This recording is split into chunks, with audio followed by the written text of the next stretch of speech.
Hi, I'm Devin Pulaski, and before I jump into today's episode, I'd like to take a moment to offer words of support to everyone on the front lines of this pandemic. Whether you're a nurse or a doctor, an employee at a grocery store, someone who delivers packages, someone working in a factory or fulfillment center, or any one of the people that make our society function in the midst of a pandemic, I want to say thank you from the bottom of my heart. Sometimes it feels a little strange to make a radio show about video games when such a crisis is going on. But to me, games and play are what we need now more than ever before, no matter what age you are. When we're alone, games enable us ways to relax and unwind and explore and solve problems and be creative and to build things. They give us feelings of control and a sense of accomplishment. And many games allow us to share all of these great things with other people, fostering a sense of community and belonging.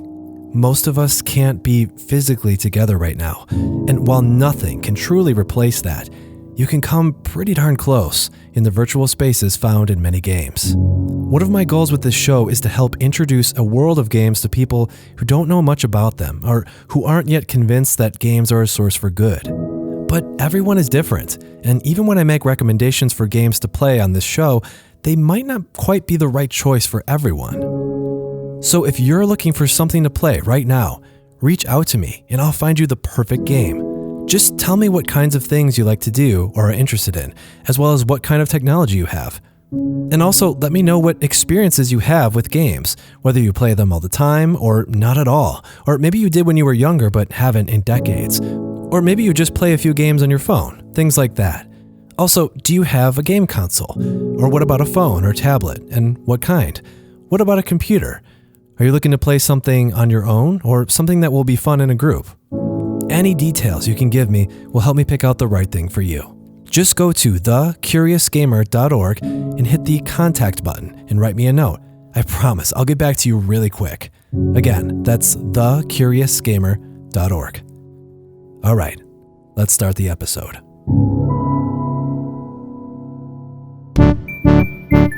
This is The Curious Gamer, a show about the culture, design, and joy of games. I'm Devin Pulaski.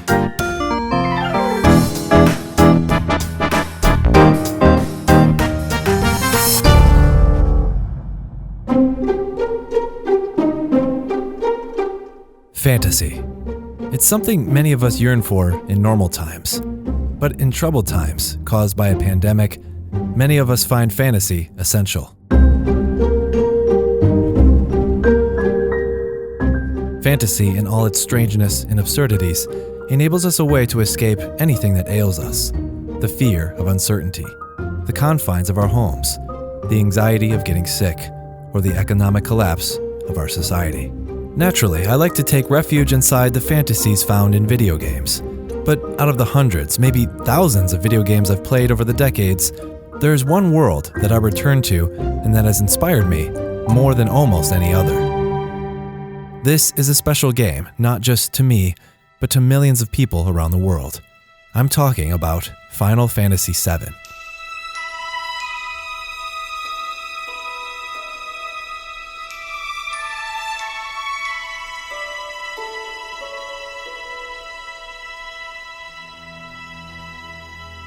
Final Fantasy VII is a game remembered and returned to not so much for its gameplay, but for its characters, its rich world and storytelling, and the bold, beautifully composed music.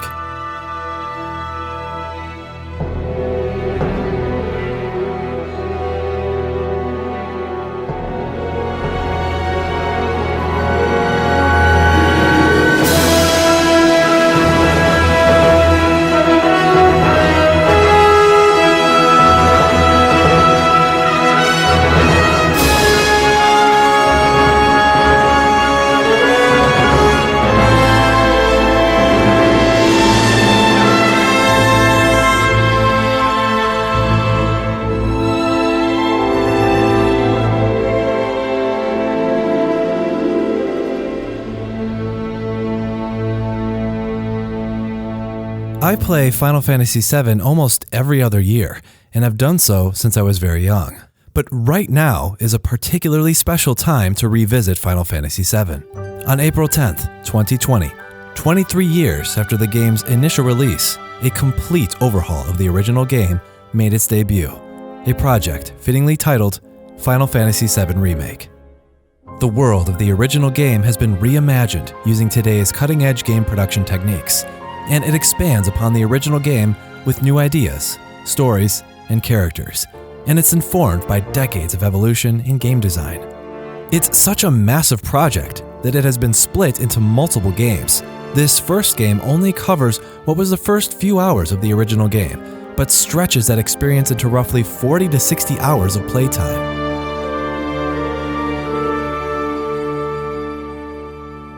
But today, I'd like to celebrate the legacy of the original Final Fantasy VII, and to pinpoint why it deeply affects the minds and hearts of players the world over. I'd like to explore why, even after 15 numbered Final Fantasy games and dozens more in spin-offs and sequels, the 7th iteration, in particular, has an extra strong grasp over the world's imagination.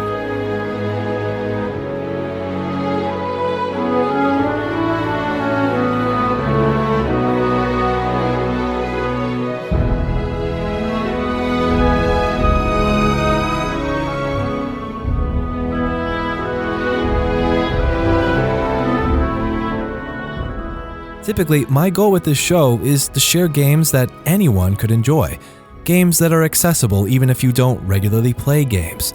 But Final Fantasy VII is not one of those games, even if it is one of the most played and most loved games ever created.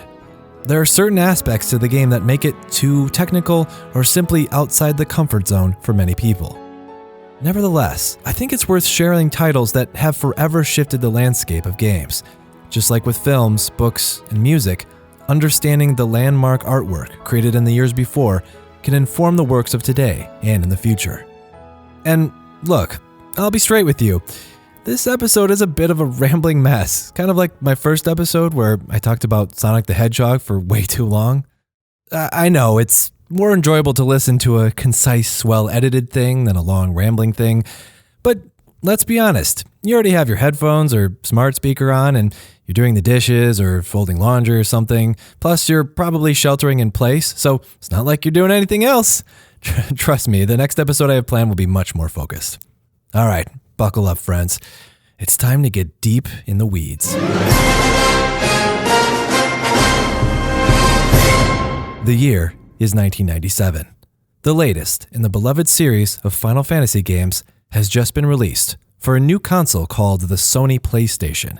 A blitz of marketing has heavily advertised this mystifying and dizzyingly beautiful game, helping to ensure that almost every game-playing person at the time not only knows of this game's existence, but is made aware of the game's sheer scale and ambition. More than 200 animators and programmers. A multi-million-dollar production. Over 2 years in the making. And a cast of thousands. They said it couldn't be done in a major motion picture. They were right. Final Fantasy VII. On store shelves, players would see this game housed in a large case containing not one, not two, but 3 CD-ROM discs, which helped telegraph just how massive an experience you were about to embark on if you bought it. Once players would pop the first disc into their PlayStation, they were treated to the iconic melody that plays before every Final Fantasy game, a song known simply as Prelude.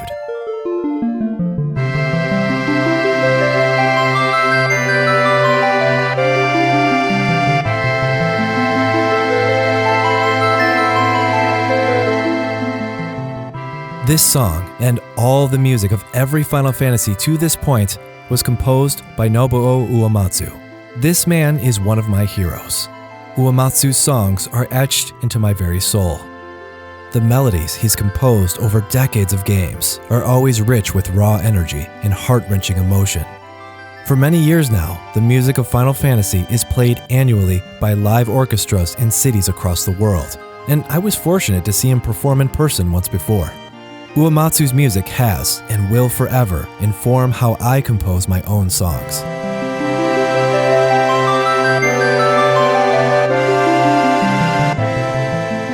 For the rest of this episode, sometimes I'll play the original music from this game, like the song you're hearing now. These were made using the limited synthesizer hardware available on the PlayStation in 1997. But because this game's music is so beloved, much of it has been remade several times for the various Final Fantasy spin-off games, movies, and media created over the decades. And this is especially true for the recently released Final Fantasy VII Remake. But while my heart is forever bonded to the original tracks, I concede that, to many listeners, the updated versions played with real instruments will be the favored tracks to listen to. And man, listening to how Uematsu's score goes from this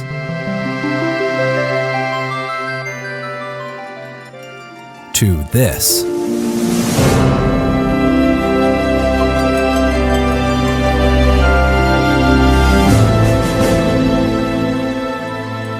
Yeah, that's pretty awesome to hear for longtime fans. Alright, now let's go back to what it was like for players to start up this mysterious new game in 1997.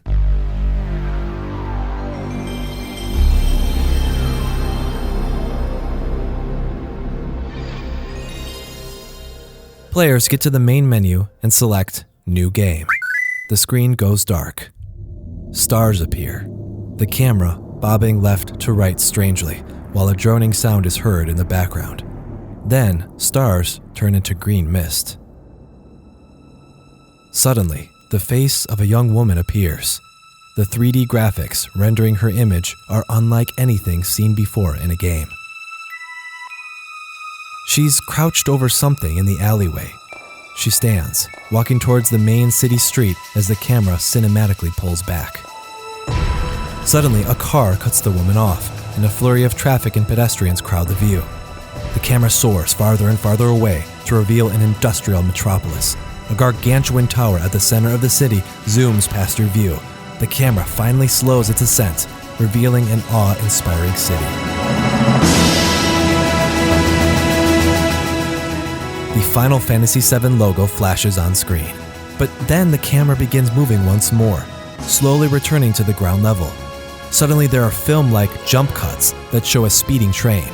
Soon the shots of the train and the main camera's return to the ground merge into a single shot as the train slows to a stop in front of two security guards.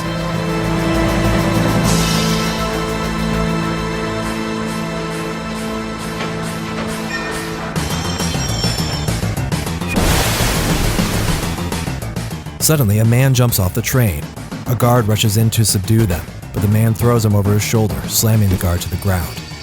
Next, a woman rushes off the train and gives the other guard a swift kick to the stomach. Two more men rush off the train. One of them has a towering presence and something merged to his right arm. Finally, the game's protagonist, the character you control, appears. He's a thin man with blonde hair, and he jumps off the train, landing in style. The large man turns to you and issues a command. "Come on, newcomer, follow me." It takes you a moment to realize, but suddenly it becomes clear that it is your turn to act. The lines between movie and gameplay have been hidden so well that it almost feels wrong to be able to control something so cinematic.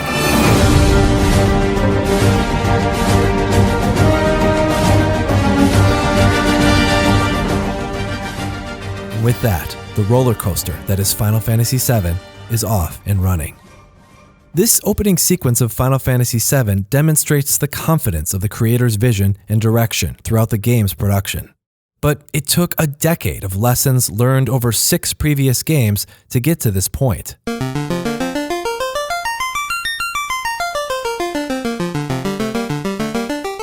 The original Final Fantasy was created in 1987 by a Japanese game designer named Hironobu Sakaguchi and developed by a company called Square, known today as Square Enix. Final Fantasy falls under a genre of games called role-playing games, or RPGs. But this was a risky choice to develop at the time, since there weren't many other RPGs to look to for inspiration, and many of the ones that did exist received poor sales. Nevertheless, Sakaguchi and his team had a vision, and they pressed on, and the success of their first game ushered in an entire fantasy franchise that would be anything but final.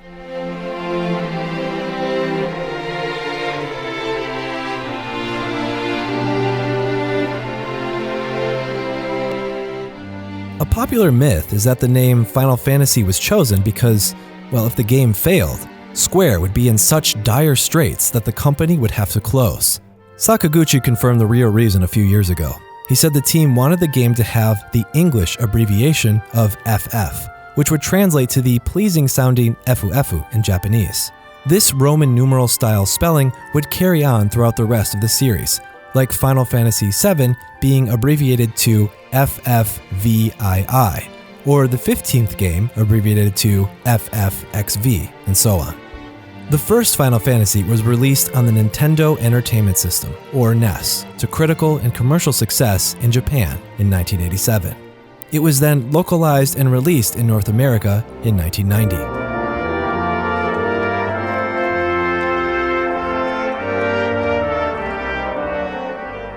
The game gives you control of a party of 4 heroes as you go on an adventure throughout a medieval fantasy world, exploring towns and dungeons, fighting monsters and warriors, finding treasure, casting magic spells, collecting weapons, and so on. Like most all RPGs at the time and to this day, it's heavily inspired by the gameplay and aesthetic of Dungeons & Dragons, and of other popular fantasy stories like The Lord of the Rings. Final Fantasy I features another RPG staple, turn-based combat. This is also borrowed from how Dungeons & Dragons manages combat, where the Dungeon Master gives you an enemy to fight and players roll dice to see how their attacks pan out. In RPGs, combat is pretty similar to the rolling dice approach. When your heroes encounter an enemy, you don't fight it by mashing a button to swing your sword or magical staff in real time, like you would in most action games. Instead, the game has a more strategic focus. Each character takes turns with their actions. When it's your hero's turn, you choose what to do from a menu, like attack with your weapon, or cast a magic spell, or use a helpful item. Then you watch as the actions play out and you see how successful or ineffective your plan was. Admittedly, this is one of those love it or hate it things that can make RPGs like Final Fantasy difficult for some people to get into. Final Fantasy's gameplay was at the cutting edge of its time, but it was the game's story, music, and general atmosphere that elevated it into a memorable experience, a quality true of every installment of Final Fantasy. And the first game was born out of an era where telling a story in a video game was still a novel pursuit. The game may have had a simple good versus evil tale, but it was proof that games could deliver narrative and emotion and meaningfully incorporate these alongside gameplay. And it's this pioneering commitment to narrative that inspired many other game developers in the decades ahead.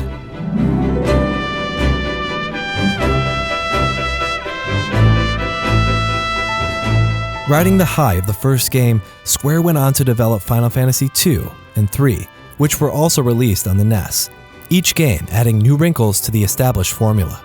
Then came Final Fantasy IV, V, and VI, which were released on the Super Nintendo, or SNES. With each new Final Fantasy, the developers were able to showcase their deepening mastery of creating graphically rich worlds, evocative music, and more nuanced, competent, and engaging stories and characters. Each of these games continued the tradition of using a medieval high fantasy art style, occasionally mixing in present-day or even sci-fi elements as well, giving the games an iconic style that put it in a league of its own.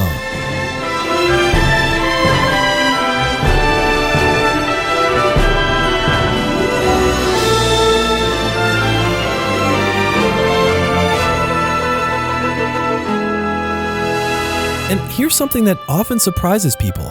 Every Final Fantasy game has completely different stories, plots, characters, and worlds, and even the game mechanics are largely tweaked or even overhauled between releases. This means that when you start up Final Fantasy VI, for example, you don't need to play Final Fantasy I through V to know what's going on. This makes it easy to jump into the series at just about any number. On top of that, there are several elements and themes that carry between every Final Fantasy, such as creatures and the names of various objects and pieces of lore. While every Final Fantasy may be very different from the last, there's a through line tying each of these games together, rewarding longtime fans each time they dip into the latest entry.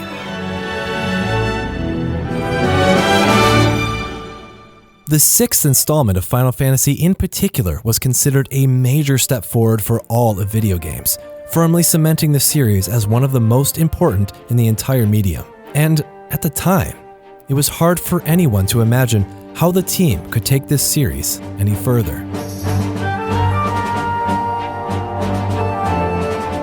Final Fantasy VI released in 1994, and up to this point, all Final Fantasy games were exclusive to Nintendo's NES and SNES game consoles. But when it came to the Nintendo 64, the successor to the SNES, Square decided it was time to move on and bring Final Fantasy to a new gaming platform, the Sony PlayStation. The PlayStation used a CD-ROM disc system to play its games, while the Nintendo 64 continued to use cartridges, similar to game consoles that came before it. This severely limited the amount of digital storage N64 games could have.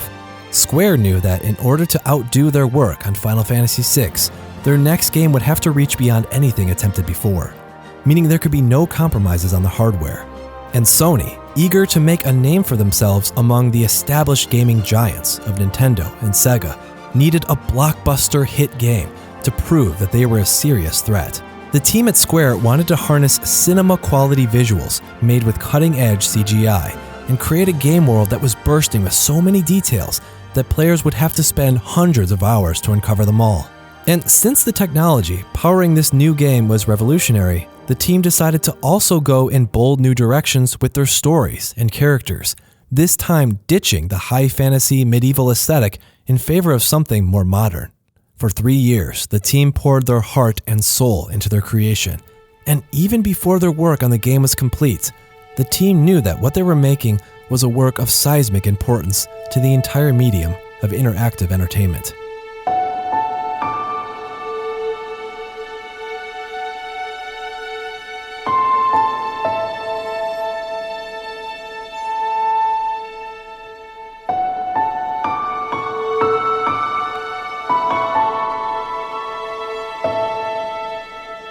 And thus, Final Fantasy VII was born, throwing players directly into the future with a bold cinematic opening. As the main character, Cloud, leaps off the train, it felt like video games as a whole were leaping into uncharted territory.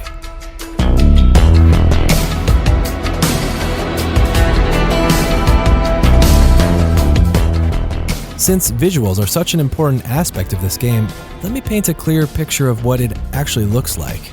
First, there's the massive city, made almost entirely in shades of gray and black steel. The city is called Midgard.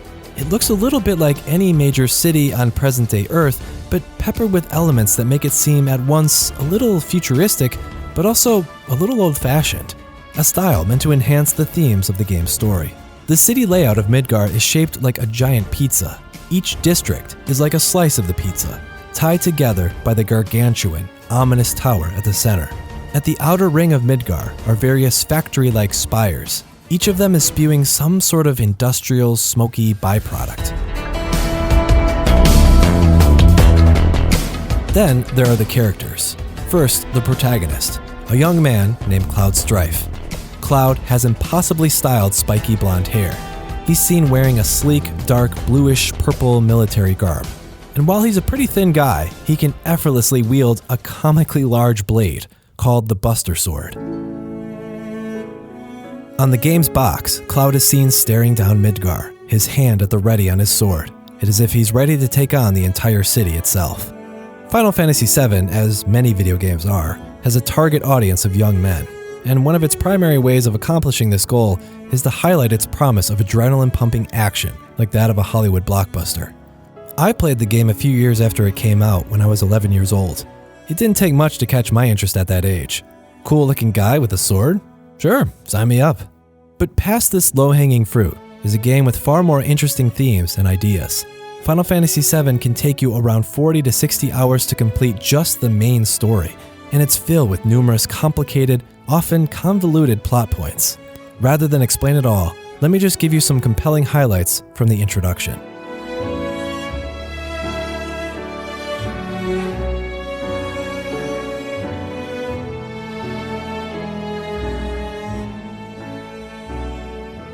At the game's onset, Cloud and a band of warriors are storming a giant industrial tower, one of many that surround the city of Midgard. These towers are called Mako Reactors, and their purpose is to harvest a glowing liquid extract from the planet called Mako. Mako is a mysterious substance, often described as the lifeblood of the planet. Think of it as something like a more mystical and spiritual version of oil, or natural gas, or some other fossil fuel. Right away, the game introduces its first villain, the all-powerful, all-consuming corporation known as Shinra.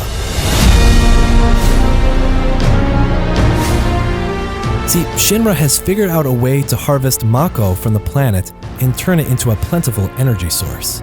Doing so has emboldened the company with tremendous profits, resources, and even socio-political power and influence.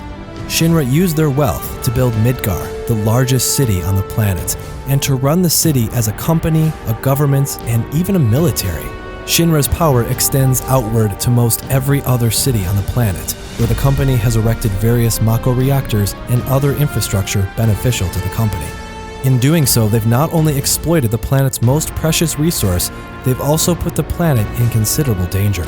What's worse is that they've also exploited anyone that can further the company's ambition, especially people in poverty who are otherwise disadvantaged. Think of Shinra as a few ticks removed from the likes of Amazon, Google, Facebook, or Apple. I know what some of you might be thinking. This is the sort of capitalist dystopia nightmare story that feels like a message more palatable for audiences in the year 2020 than it did in 1997.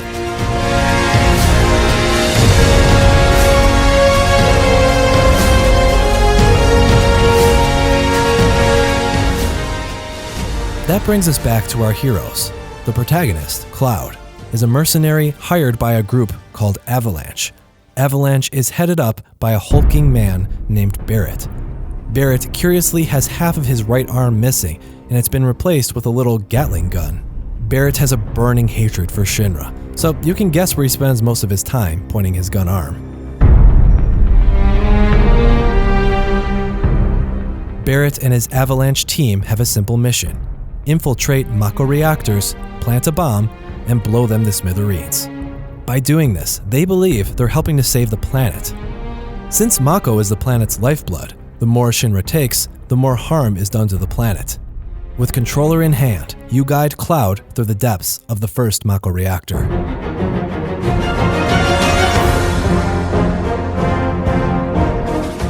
Together with Cloud's giant sword and Barrett's gun arm, you fight off Shinra's soldiers, robotic guards, and other dangerous enemies.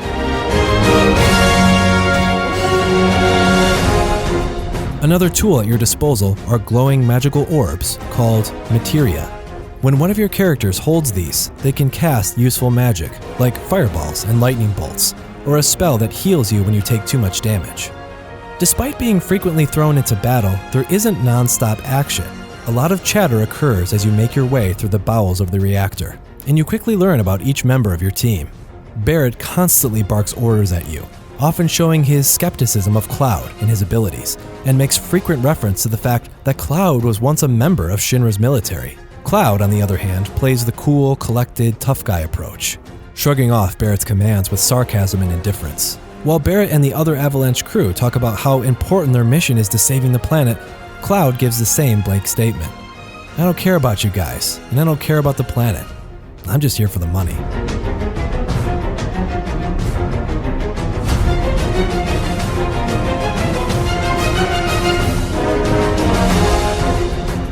You spend half hour to an hour of the game's opening fighting through the reactor, battling your way through Shinra's traps and guards, setting the bomb, and escaping the explosion just in time.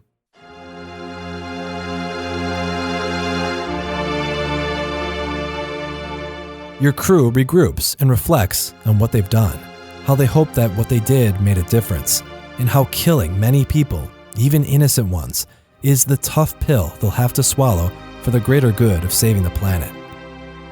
On the return home, Avalanche boards another train, this time full of civilian passengers.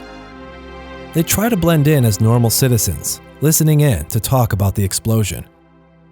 Some passengers say that they know Avalanche is behind it, and what they're doing is noble and heroic. Others say Avalanche is just a bunch of terrorists who put people in needless jeopardy.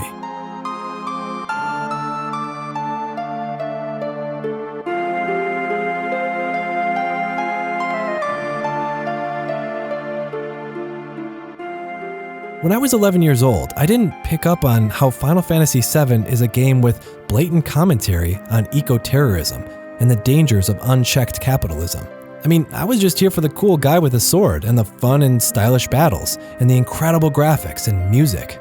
Even so, at that age, I still knew that what I was playing was unlike any game I had encountered before. But while the opening mission may have planted this idea in my head, it was actually a specific moment during the quiet aftermath of the battle on the train ride home that cemented why this game was so special.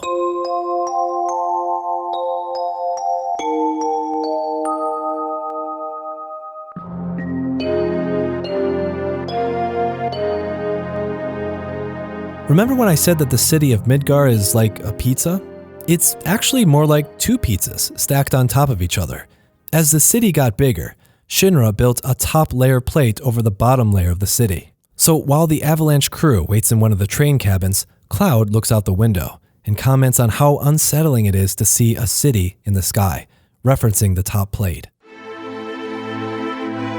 Barrett tells Cloud this development has caused the people at the bottom to suffer in various ways, such as air pollution caused by the upper plate, as well as the creation of a literal upper and lower class society. Cloud then wonders aloud why everyone doesn't just move to the upper plate, the kind of blanket statement some people often utter aloud, like, why don't homeless people just get a job? But Barrett tells Cloud that people probably don't move because they can't afford it. Cloud stares out the window once more, lost in thought. Then he says, I get it. No one lives in the slums because they want to. It's like this train. It can't run anywhere except where its rails take it. The camera then cuts to the exterior of the train as it races around the dark underbelly of the city, the graphics jumping to incredibly high fidelity. Tying this moment together is the soundtrack underscoring the somber, ponderous mood of this moment.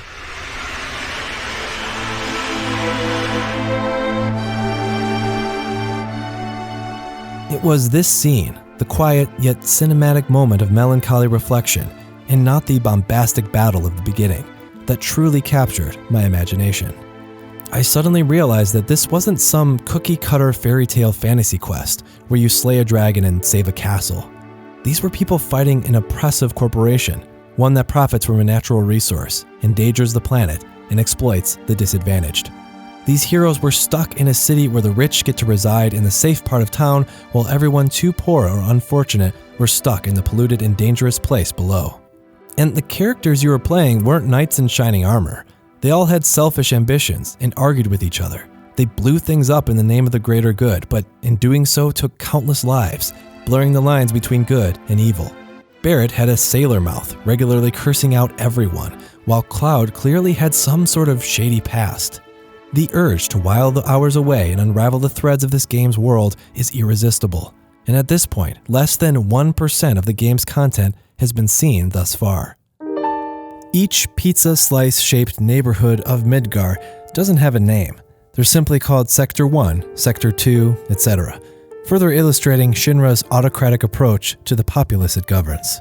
The train carrying our heroes makes its final stop in Sector 7, the district where Avalanche resides, and they retire to a bar that acts as the group hideout. Suddenly, a little girl rushes up to Barrett.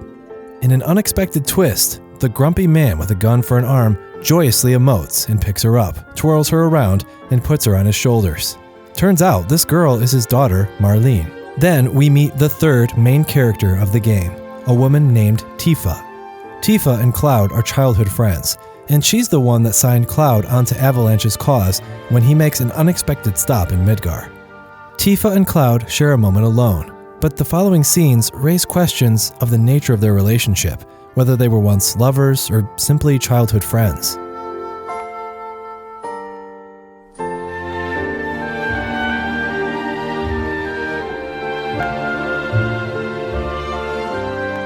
It's also murky as to what Cloud is doing in Midgard in the first place, or why he quit his past life as a soldier, and why he's accepting low pay for dangerous mercenary work. In addition to adding interesting threads to the narrative, it is in these scenes that Final Fantasy VII starts to question a lot of the character stereotypes it has relied on thus far. Let's start with Barrett, who is a black character, which was and still is a rarity in RPGs. Up to this point, you could accuse Barrett of being a racist caricature, like he's a Mr. T knockoff, complete with raging dialogue and a gun as his primary weapon. But then, Barrett's bravado melts away when he sees his daughter. Suddenly, his fight for the planet feels bigger than himself, that he's doing it to provide a better future for his child. These moments also deepen Barrett's mystery. Where is Marlene's mother? Why is Barrett raising her alone? And why does he have a gun arm anyway? These scenes also expose cracks in Cloud's tough guy facade. Not only do we see moments of vulnerability from his childhood, we also see the falsehoods of his I don't care attitude when he pivots to support Tifa in Avalanche's mission. Throughout the rest of the game, the evolution of Cloud's character could be construed as the deconstruction of toxic masculinity. And then there's Tifa. Similar to Barrett, it's easy to accuse Tifa as a caricature, specifically a sex symbol. She sports a miniskirt and a tight-fitting tank top, and seems to serve primarily as Cloud's love interest at first. And while Avalanche is off on their missions, it seems Tifa stays back and takes care of the homestead. But then, the following day, Tifa announces she's joining you in the fight, which she does quite often to aid Avalanche in their goals. In almost every RPG, before and after Final Fantasy VII, playable women characters are often relegated to the role of support. They typically can't wield strong weapons or do much damage, but they can cast healing magic or other spells that aid the male characters. But the opposite is true for Tifa, as she is a highly proficient martial artist. She doesn't rely on swords or guns. Her fists are the only weapons she needs. And as she travels with you, the game puts distance between the idea of her and Cloud getting together anytime soon. She exists as a rare leading woman who enjoys the physical might typically reserved for male roles, while also not having to discard all shades of femininity. Aside from her physical appearance, Tifa exudes depth and nuance that gradually unspools over this lengthy journey.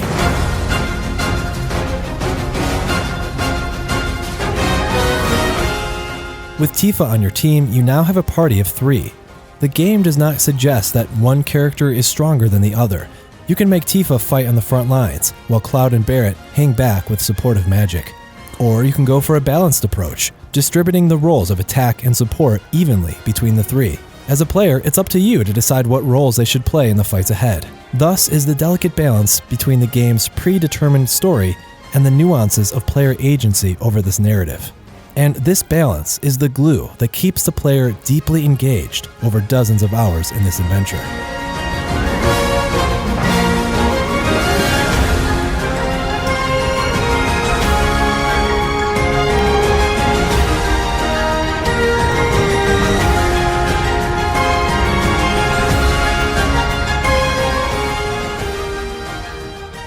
For all the praise and sheer deference I offer this game, let me take a step back and admit that Final Fantasy VII is ridiculous.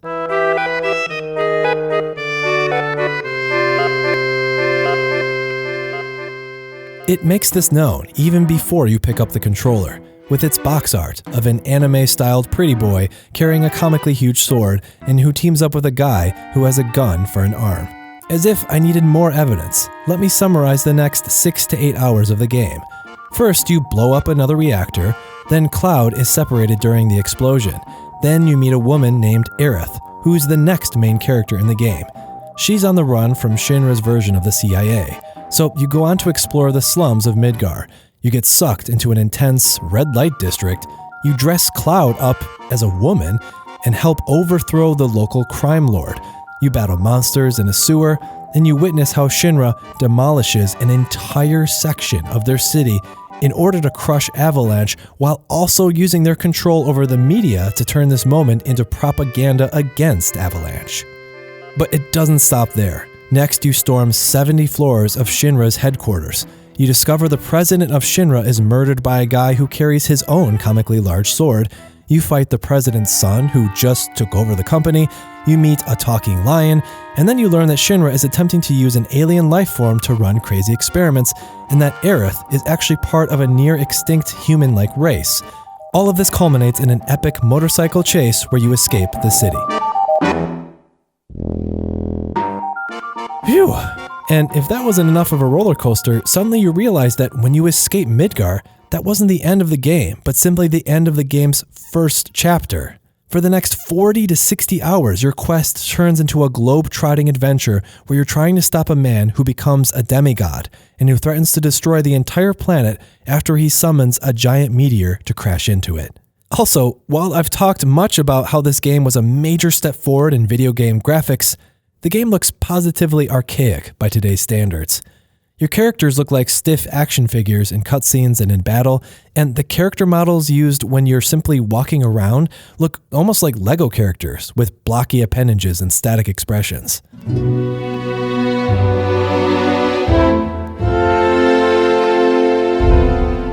So much of Final Fantasy VII, or any Final Fantasy for that matter, can be accused of being silly, even cheesy and shallow, like the unedited ramblings of a teenager throwing the entire kitchen sink into a convoluted mess of a fictional tale. But somehow, this game manages to transcend its outlandish trappings and embed itself into your imagination.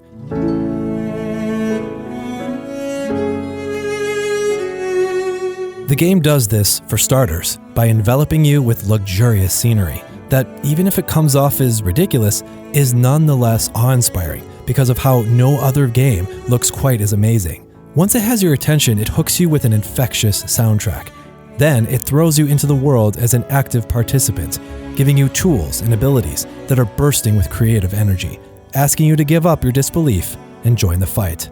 But most importantly, the game sets up permanent residence in your mind by including moments that forego the fantasies and spectacle, moments that surprise you with their raw honesty and emotional competence. The most famous example of this in Final Fantasy VII comes from the fact that one of your beloved characters is only with you for part of the journey.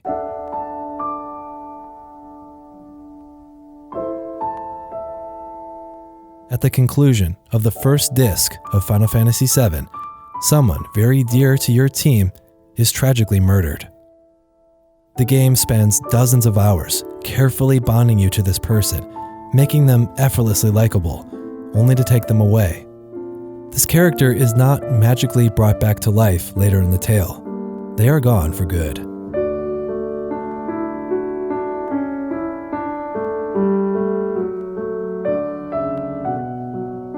In a medium of entertainment largely regarded as adolescent and frivolous, having a moment like this with such raw emotion redefined what was possible in video game storytelling. Because losing a character in a game isn't quite the same as other media. When it happens in Final Fantasy VII, the other characters erupt into rage and tears and confusion, much like characters would in a movie scene or in a book. But you, as the player, have your own feelings of loss too. After all, you've just spent dozens of hours assuming the role of this person. You guided them through both joy and hardship. You invested time and effort into making them stronger and to overcome adversity.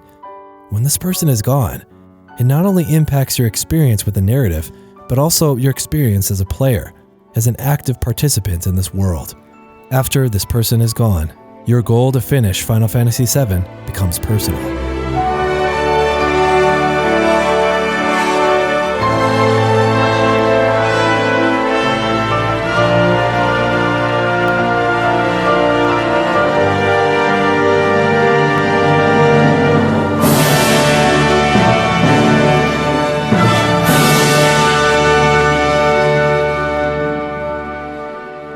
Upon completing their masterpiece, Square started work right away on the next Final Fantasy. In keeping with tradition, Final Fantasy VIII would have all new characters, worlds, and stories, as would Final Fantasy IX and X, and so on. Each title played and loved by swaths of new and returning fans of the series. Even so, there was a particular and persistent hunger for 7. It went on to sell well over 11 million copies, as well as inspire various spin-off games, cameos of the game's characters in other games, as well as a cutting-edge CGI feature film in 2005.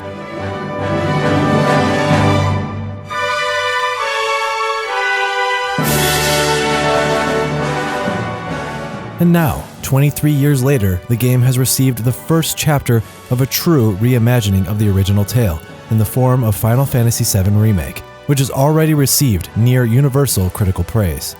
While I'm glad Remake has lived up to the expectations, it is not a replacement for the original. Because once in a blue moon, a video game manages to recalibrate the entire industry, forcing all other games that come after it to heed its design, its lessons, and its impact on audiences around the world.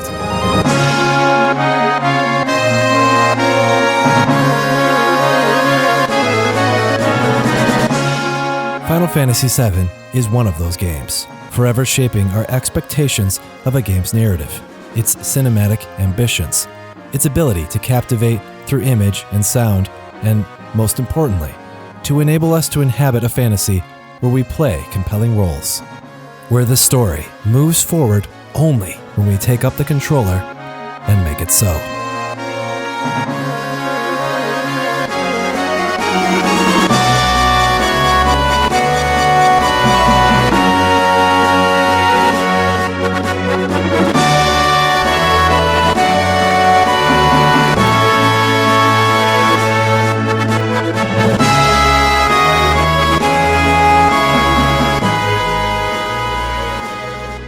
The Curious Gamer is written, produced, and voiced by me, Devin Pulaski. Please subscribe to the show on Spotify, Apple Podcasts, or wherever you get your podcasts, and watch the show on YouTube. Also, I composed some of the music in this episode, but the rest was composed by the brilliant Nobuo Uematsu, as well as a few other talented musicians who assisted with the soundtrack to Final Fantasy VII Remake. So, it really helps the show out if you could leave a 5-star review or share the show with a friend you would think would be interested.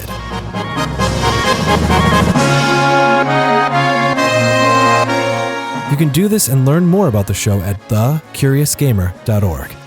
And don't forget, if you're looking for something to play right now, please don't hesitate to drop me a note. I promise I'll help you find the perfect game to play. Putting together a list like that for someone is actually one of my favorite things to do. So again, hit the contact button at thecuriousgamer.org. Thank you for listening, and thank you to all the people making our society function during this time. And remember this, no matter what you're doing, whether you're feeling up or down, you're never too old to enjoy your life and play.